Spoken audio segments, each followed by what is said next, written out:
You're welcome. Well, that's fine. Go ahead. We have with us here in the studio Sheriff John Montgomery, Baxter County, Arkansas.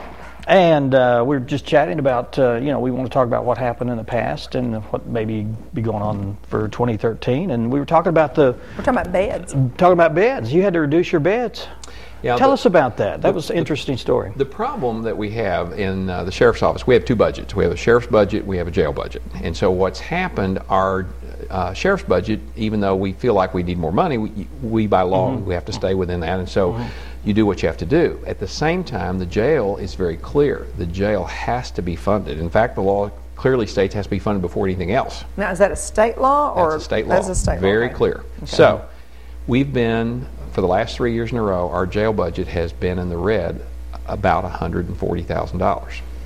So when last year when the issue came up, the quorum court did not vote to increase funding, which is why we tried for the sales tax, kind of as a last-ditch effort because we knew something had to be given. We've been saying there's a train wreck coming, and so the sales tax didn't pass. The quorum court again did not vote to fund any increase and told us that you're just going to have to make up that shortfall. Now, you think about it, how do you make up a $140,000 shortfall? You just don't snap your fingers. That's 20% of my jail budget that I'm short.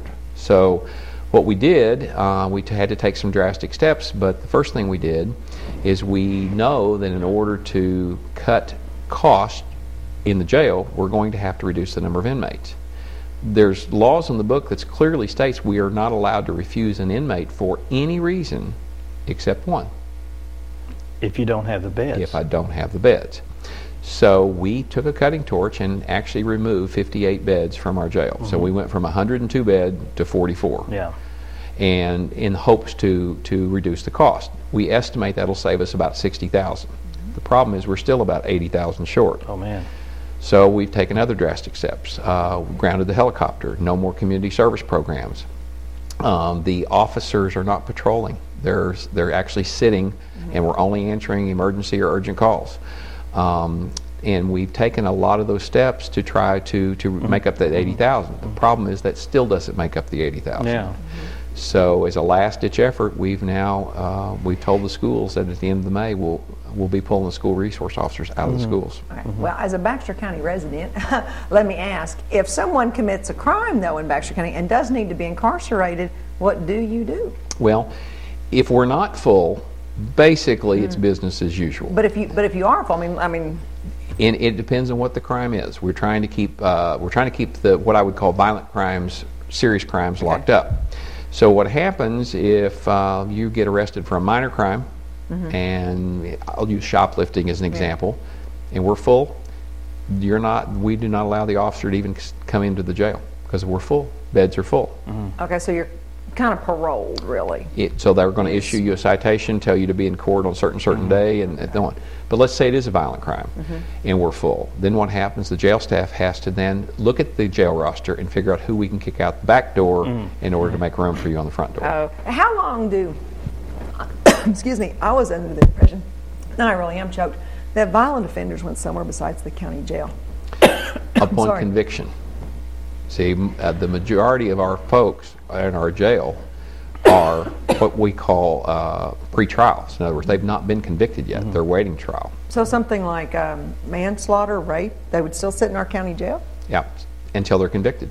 Okay, and then they would go to state prison. And they would go to state. Okay. But we have to wait for the bed to open up on the state. So they could be sitting in our jail for a period of time waiting for a bed to open up because they have the same issue. If they're full, we have to hold them until they kick somebody out the back door. What if you have a violent habitual criminal that may have committed murder or whatever, and your beds are full? Can you take one out that has a lesser and that's situation? what we do. We kick one out, and it's a bad situation, and we know it's a terrible situation. But again, everything's financed by what money you can operate on. Yeah. Now, one of the things, and I want to clear, because when I say we cut them out, we literally took a cutting torch and cut them off the walls. And I've been questioned before, why did you do that? Why didn't you just close one section of the jail? Well, we're required to segregate inmates by certain. So one, we can't comply with state rules and regulations if I closed off one section.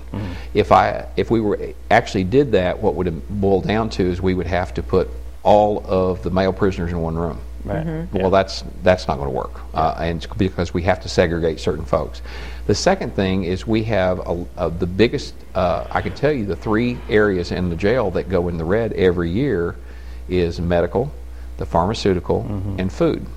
And so in an effort, we actually have a lot of trips to the emergency room for the inmates that, quote, fall off the top bunk. Okay. Self-inflicted or that So sort of, what yeah, we did in the process of removing the beds, we actually cut the top ones bunks off. off. Yeah. And we've not had anyone fall off the top bunk since. So thus saving trips to the emergency room, cutting costs. Is there not a state law that requires you to have so many beds per square feet, though? No. Nothing like that? So you followed the letter of the law. You're following the law, Congratulations yeah. on Yeah, that. and what we had to do, and it's interesting because before, when we had 102 beds, the state is notified that we have 102. There's no capacity. In other words, if I had 120, you put them on the floor. In this case, because we actually notified the state of what capacity is. So capacity is 33 males and 11 females, and that's it. Yeah. And so I can't have 45. Yeah. So a lot of times we may only have, say, 40, but the females may be, in other words, the female section may be full. So if a person's arrested that's a male, it's fine, but if it's a female, we'll have to refuse them. What's in the future? Can this be resolved on short term? Is it going to have to be put up for budget again next year? Or? Well, the new quorum court, there's 6 out of the 11 quorum court members are brand new.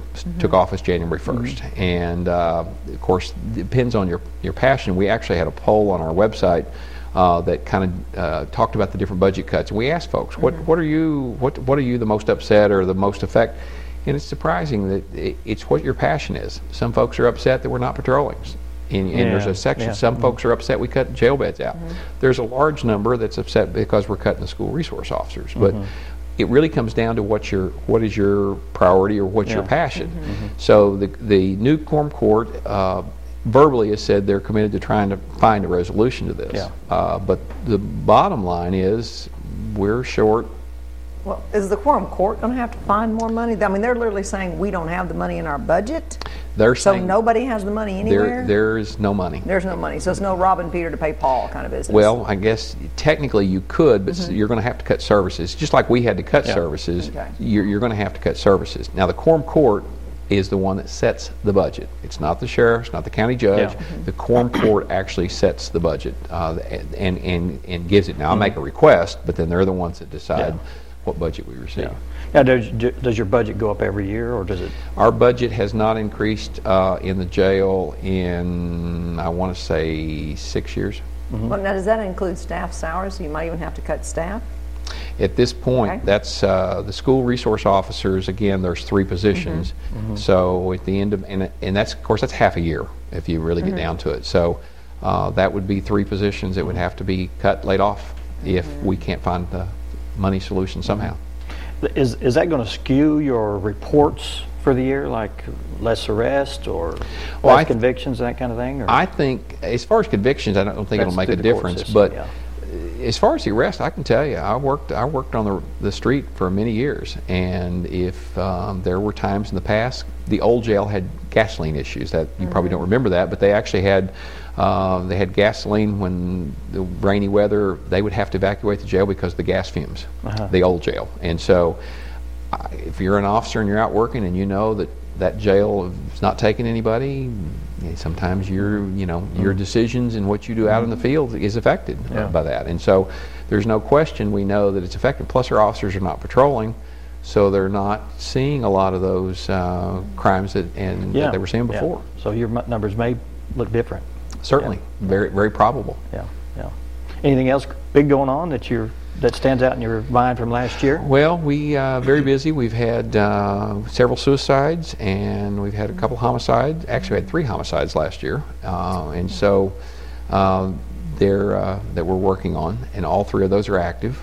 We just finished up at the end of December a murder trial that happened in 2010. And then we've got coming up in March another murder trial. That gentleman's been sitting in my jail for over 3 years. It's yet to be brought to trial. Wow. So that's coming up in March. So it's been hectic. We had a homicide that happened New Year's Eve. Again, and those are things you're hard to prepare for. So when you get down to money, dollars and cents over time and all the expenses that go with that, it's hard to budget that type of thing. Yeah. Well, hopefully that'll get resolved. I'm sure it will. I mean, if people see that all of these other things that they didn't have or they don't have now, and if it gets to be a major thing for them, they'll come up with a budget somewhere. Maybe those people who thought, oh, we don't need a bigger jail, didn't know what would happen if they didn't get a bigger jail. Right. I mean, honestly, a lot of times people just aren't as informed as they should be. So you can just send your hate mail to me. Well, one of the things that's important, and I'll use this analogy, and it's actually called the broken windows theory. And when I took office, my chief deputy, Jeff Lewis, and I both believe very strongly in being very proactive. And so that's been the mindset of the sheriff's office. And so proactive means we're aggressively going after even the small things. And what that's based on, in New York City, and I believe it was in the early 80s, violent crime was running rampant. So the police commissioner got together and said, you know what? And they called it the broken windows theory, is if we will go attack those small things, vandalism and those small things, if we'll start attacking those, we believe that it'll help offset the big crimes. So they pumped some extra officers in, and they really went in hard, and they started making arrests on vandalism and jaywalking and all those things. The violent crime went down drastically. So they took that same theory and they went to Boston. Same results. And the whole point is, if you take care of the small stuff, it has an effect on the large things. Now, we've done that very, very aggressively over the last 8 years. Unfortunately, we're now in a position we're not doing that. Yeah. Now, that doesn't mean tomorrow you're going to see some big, huge upturn, but over a period of months and years, if this continues, I'm very concerned of what may happen. And then when it gets so big, it's hard to whittle it down to a manageable size. Absolutely. And once it gets a foothold, it is hard to take it back over. So, just throwing out that information. Cutting beds out with a blowtorch. I like that. I like a man who takes action like that. Well, I'm going to tell you, it was a hard decision. I mean, it really was. In fact, well, your hands were tied. I mean, literally. Captain Lewis said, it's like taking a huge step backwards. And it is. And it was very emotional for the staff and everybody when you see it. But, I mean, it's one of those things that it may seem drastic, but under the circumstances, there really wasn't a lot of... there wasn't a choice. There really wasn't a choice. And that was the best logical solution we felt like. Because, again, we have to cut costs. $140,000 is a lot of... That's a lot of peanuts, as they say. And by the way, our food, we go in the red, but our food budget, we serve oatmeal for breakfast, bologna for lunch, and beans and cornbread for dinner virtually every day of the year. It does meet dietary guidelines. But the medical, most people don't know, but if you're on Medicare, Medicaid, VA benefits, the moment you come into the jail, all of those benefits stop. Oh, really? I didn't know that. So I wondered why you were responsible. And the county has to pick up the tab. You have to pick up medication? If someone's a diabetic like Dan, when he becomes a violent criminal? I will tell you. Next on my list. Next on your list. Due to HIPAA rules, I can't reveal who, but there is one inmate that cost me, the jail, over $13,000 in medication last year. Okay. Do you know what the budget for the entire year is? Probably was 10. 15. 15. Oh, Lord. So I've got one inmate that spent. So well, see, I guarantee, people didn't know that. In fact, I assumed that when you came into the jail, that would be taken care of if you weren't qualified before, that you'd be destitute for the very fact that you're in jail. All stops. All stops. So the county has to pick it all up. County has to pick all the medicines up. Wow. So you do have a budget down there. A budget limit. All right. Yeah. Well, those guys fall off the top bunk, I'd just slap a Band-Aid on it and be done with that one. It sounds like he was there for the entire year almost. Yes. Wow. It's a great place to be if you need medicated. If you need help in medication. And you like pinto beans and cornbread. Yeah. Exactly. Would you come back and see us again sometime? I would love to. Give us an update. I'll do that. And hopefully we'll get this, going back to the way we cut the beds out. We were very careful in the way we cut them out, took the extra work. They're numbered, they're labeled. And they can be put back.